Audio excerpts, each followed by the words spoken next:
Bethesda Softworks was once hailed as a beacon for RPG fans, delivering unforgettable, immersive experiences like The Elder Scrolls and Fallout series.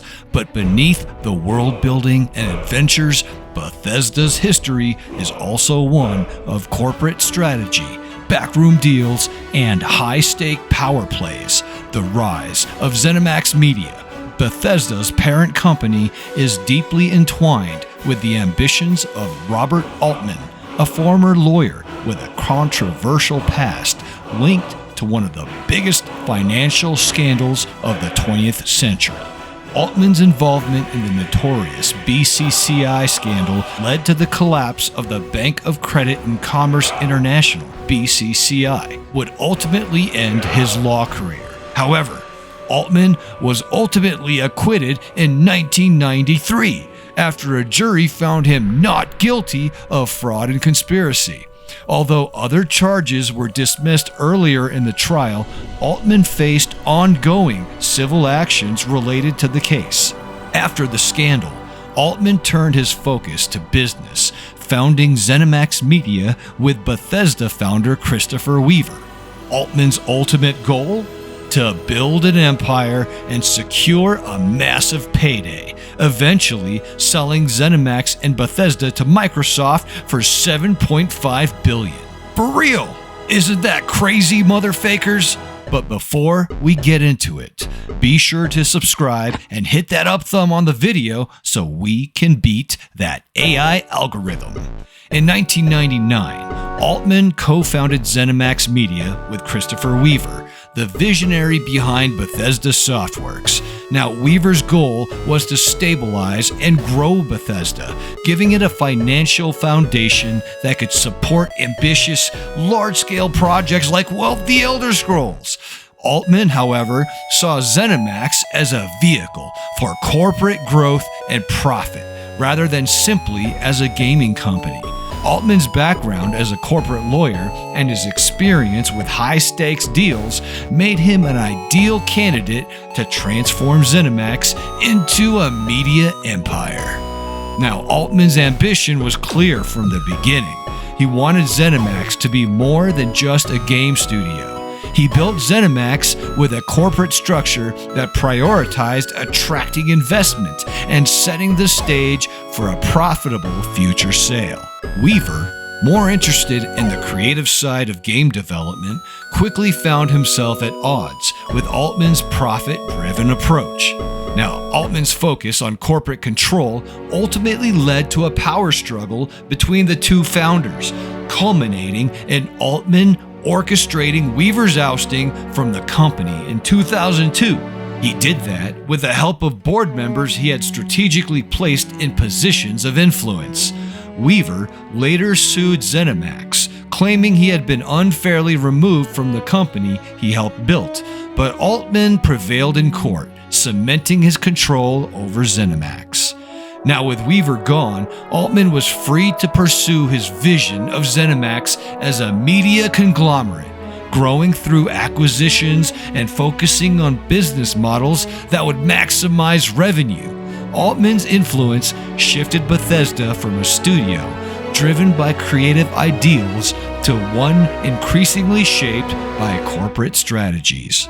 After Weaver's departure, Altman set ZeniMax on a path toward expansion and profitability, using his legal and business acumen to secure significant funding and strategic partnerships. Under Altman's leadership, ZeniMax aggressively pursued blockbuster titles that could attract mainstream audiences. Games like Elder Scrolls 4, Oblivion, Fallout 3. ZeniMax gained a reputation as a major player in the gaming industry. However, Altman's approach came at a cost. To meet financial targets and appeal to investors, ZeniMax began to emphasize monetization strategies. You know, our favorite, like the microtransactions we all started seeing about that time. Yup. Thank you, Robert Altman. Good job on that. And of course, we know that Todd Howard was one of the first ones to get monetization in the Elder Scrolls. Yup, that's right, Oblivion horse armor. Thank you, Todd, for Yeah, championing this microtransaction cause? Question mark? It all started in 2006 with the introduction of the Horse Armor DLC to Oblivion. Right. I gotta talk to you about Horse Armor for a second. I can talk about that at length. Horse Armor was one of the first bits of paid DLC. I think it may be the first. May have been the first. I don't know. How much Horse Armor did you sell?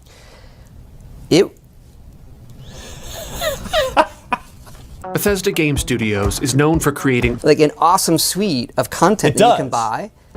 Introducing Creation Club. And you can see us quickly adjust, right? Yeah. Price point to quality. Knights of the Browse the selection in-game by category and use credits to download right there. We can never quite meet that value proposition with any extra content true. because there's so much we give you for $60.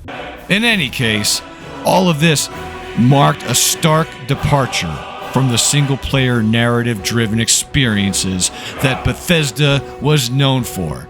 Fallout 76 faced harsh criticism from fans and critics alike, who saw it as a symbol of Bethesda's shift away from its roots in favor of corporate interests. Altman's ZeniMax was a corporate entity first and a game studio second.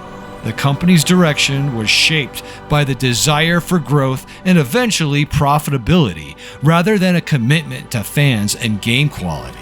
This focus on maximizing revenue would eventually make ZeniMax, and by extension Bethesda, a prime acquisition target. Of course, by 2020, Altman had positioned ZeniMax as a valuable asset in the gaming industry, and Microsoft was ready to make a move. In September 2020, Microsoft announced it would acquire ZeniMax Media for $7.5 billion, securing Bethesda and its franchises under the Xbox Game Studios umbrella. For Altman, this was the ultimate payoff, the culmination of years of corporate strategy and financial maneuvering.